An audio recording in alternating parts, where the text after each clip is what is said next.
And we're back for another episode of the Recap Show. My name is Mariel Ebrahimi. I'm the CEO of DisruptCRE. This morning, we are recapping a conversation with Sam Zell, the founder and chairman of Equity Group Investments. And I am once again joined by my co-host. Hey, Josh. Hey, Mariel. Thanks so much for joining us, guys. Josh Moinian here, the PropTech and Innovation Chair at NYU Schack. Let's jump right into it now. Yeah, let's show the first clip. There are a lot of savants and a lot of conventional wisdom that says that, the office building business is very different, or is going to be very different tomorrow than it was today. I'm not one of them. I think that, motivating by modem is an interesting concept, but not one I'd like to run a business on. I think we're social animals, and people need to trust and understand each other, and they don't get that through a Zoom lens. But the bottom line is that all those NYU students that are out there right now don't want to graduate and live in Keokuk, Iowa. They want to graduate and they want to live in 24/7 cities and places where things are happening. Okay, so he starts out talking about office, but what he's really talking about is where people want to live and why. And I love it. You're really the NYU student example that he's giving. And so what do you think about this? Do you, how do you feel about living in, we're sitting right outside of New York City, both of us on Long Island, but I can imagine that, this time last year, you were probably thinking, a little bit differently about where you want to live versus today. So what's your perspective? My perspective is I'd love to be in the city, but in this current climate, there's not much of a reason for me to be in the city. I'm pretty happy, very happy being home with the family, spending great time with them, just as productive with my work over the Zoom, as you touched on. So right now, I don't foresee myself heading back into the city. Yeah, there isn't that much incentive, as much as I would also love to be in the city. Where we are on Long Island, and I can imagine many suburbs surrounding major metros like New York, you have a lot of migration of culture with people. So people are moving out to the suburbs, they're bringing things with them. And it is funny, you mention this all the time about Sam watching these clips, but he gives this very black and white kind of extreme example of New York City versus small town Iowa. And, of course, there's so many in-betweens, but I think we're seeing a lot of kind of migration of culture from the city with the people that are coming. And so there are events, there are things happening, there's community, they're bringing things with them. Nobody does want to sit, at the end of their workday and have nothing to do. And so a lot of those elements of what we love to do as humans has come with people as they're migrating out of cities. And I think that's a really interesting opportunity from a business standpoint, whether it's, retail or entertainment or executive suites for working. People need things in these markets that didn't exist necessarily before. So we'll see. Hopefully this time next year, we can really be serious about being back in the city. But until then, I think it's a very comfortable adjustment. Let's share the next clip. The rest of the sharing world, I'm not a big fan of. I can't believe that one of your NYU students is going to graduate and live in an apartment building with one bathroom and 10 participants and love sharing. That just isn't. That's not my perception. Okay, so another kind of extreme example from Sam about the 10 people to one bathroom. And so again, you're the NYU student that he's referring to. What do you think? And I know that you also have some experience working for a co-living company. Yeah. So what is your perspective here? Well, my first day is he's really funny with his black and white gray area, just like you don't have to live in some small town in Iowa.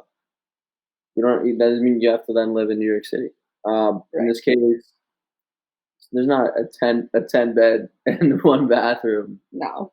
That being said, as much as I do love and embody the asset light lifestyle, community based feel with strong amenities, personally, like I'd want a larger room and all that good stuff.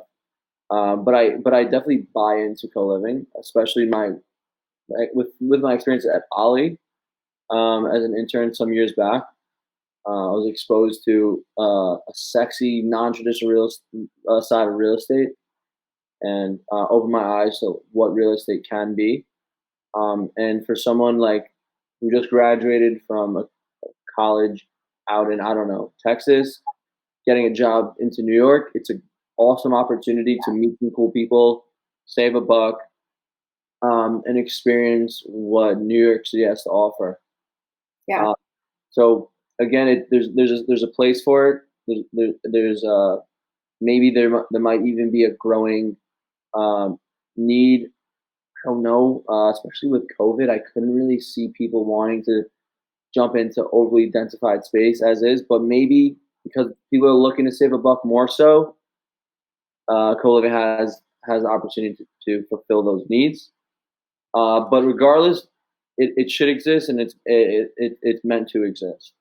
I feel like I don't always associate co-living with cost savings necessarily. I think you have like the convenience of you don't have to buy furniture or outfit a kitchen with pots and pans, or you don't have to buy artwork or decorate a place. And most of them, all of the ones that I've seen all look beautiful, and you do share amenities, there are events, social aspects. So I always consider that maybe you even pay somewhat of a premium, as well as like your utilities rolled into kind of that single monthly cost. But I'm sure there's so many different flavors of co-living. But I also see, and we have a video from that Brit Zafir did for DisruptCRE. This was at the end of 2018, but she talks about, she was formerly head of real estate for Common, now CEO of Kin. She talks about how the dynamics of culture changing over the last, I think she talks about the last almost like 35 years has really impacted the way people live, and then therefore how they need to live. She talks about how people are getting married later, so staying single longer, being willing to share space longer. So sharing with a roommate, with a family member, whoever you're sharing space with, but as a single person, basically being willing to stay single and share space longer. And so that that leads to not necessarily buying property as quickly. It attributes to the nature of wanting to be flexible longer.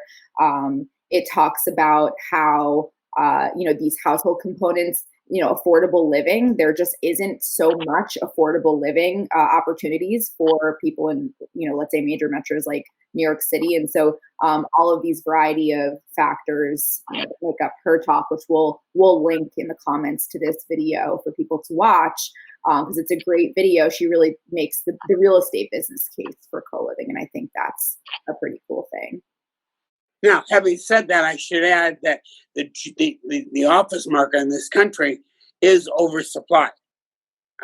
We had this temporary thing called WeWork and shared offices, and every iteration of that since the beginning of time has gone broke, and WeWork and company are no different. They're the marginal suppliers, and when when you see a whole bunch of new buildings, or you see a Hudson Yards get built, that changes the game and eliminates the marginal supplier of space. There's a lot to unpack, some good stuff here. And I'll jump and just start with his last comment where he talks about WeWork, where he classifies WeWork as a marginal supplier. But in fact, I don't know if it still exists, but maybe just up until at least a year ago, the largest tenant in Manhattan was WeWork. So I would say it's a claim. It's definitely a small claim with evidence that shows otherwise. And more so, I think that the co-working space, flex space, with the current climate is bound for success. That is, if they shift their interests and align it with companies. I'd imagine companies are looking for shorter lease terms. I also could see employees very well jumping into another city for a month, getting an Airbnb because they just witnessed how effective they can be at home with their work. Why not go out west for a month? Yeah. And then lease out a desk at a co-working spot for that month, and then come back. Yeah, I think that flexibility is necessary. Totally. Yeah. I mean, super interesting on the co-working side. I love how he says, kind of all of these companies are like go bankrupt, and WeWork is no different. He's so bold. I love it. But I think another really interesting, I think the part for me that's most interesting is how he talks about how overserved the office market is. And this is something that has been true for a long time. And there was a couple years ago, we had Mark Gilbreath, the CEO of Liquid Space, give a keynote at DisruptCRE. I believe he also gave a TED talk about this topic of peak office, and he equates the office to the notion of peak oil. And he says we will never need more office space than we have now. I actually have this clip that we can show. And so I think this is him back in 2016 talking about this. And here we are in 2020 and nothing has changed. We're incredibly overserved. What the construction and development market has been like in the last 4 or 5 years since this talk happened in the US. I mean, we have just exploded with office space and more being built all the time. But it's kind of incredible because now we have technology, sensor companies like Density. There are many of them that quantify space utilization. And we actually know that even if a building is 100% leased and fully occupied, that it's really only actually being utilized maybe at 40% on average, right? So just because that building is full doesn't mean it's actually even being used appropriately or, with the actual amount of space that it's providing. And so I think that is a new thing, is kind of a new shift. That technology, even though maybe it's been around for a long time, actually being tangibly applicable and used for its actionable insights is something relatively new to the industry. I also think that the model traditionally for corporate real estate is to take more space than they actually need for future potential growth, which is, I think we realize is a waste at this point. And so I think that another example of just kind of how COVID has accelerated existing trends, corporate real estate was already leaning towards a diversified portfolio model. I mean, you already had corporate companies looking at, taking some HQ space, having some flex space, and giving people option, because naturally one size does not fit all in terms of having offices around the country. Even people are going to need different things if they live in New York City, outside New York City, in San Francisco, in Texas, in Chicago, wherever they live. It's not going to be a one size fits all. So I think that COVID has definitely accelerated that. And I agree with you. I think co-working should have every opportunity for a little bit of a revitalization, if you will, during this time. The design will need to be different. There will need to be some investment into translating open workplace, design, floor plan design to more executive suite style private offices and things like that. But it's the temporary nature of these things that will make them hopefully a valuable asset versus encumbering a building stack, which I think right now is seen a little bit as that kind of blocker, unfortunately, as people are just starting to get back to work. So with that, we will say farewell to you guys for this episode, for this week. Sam Zell gave us a lot of entertaining insights and a lot to work with for this one. So I hope you guys all check out the full episode. This was one of my favorites. Thanks so much for joining us, guys. Really appreciate it. reply, comment. I would love to interact over the web, and looking forward to the next one. See you next time.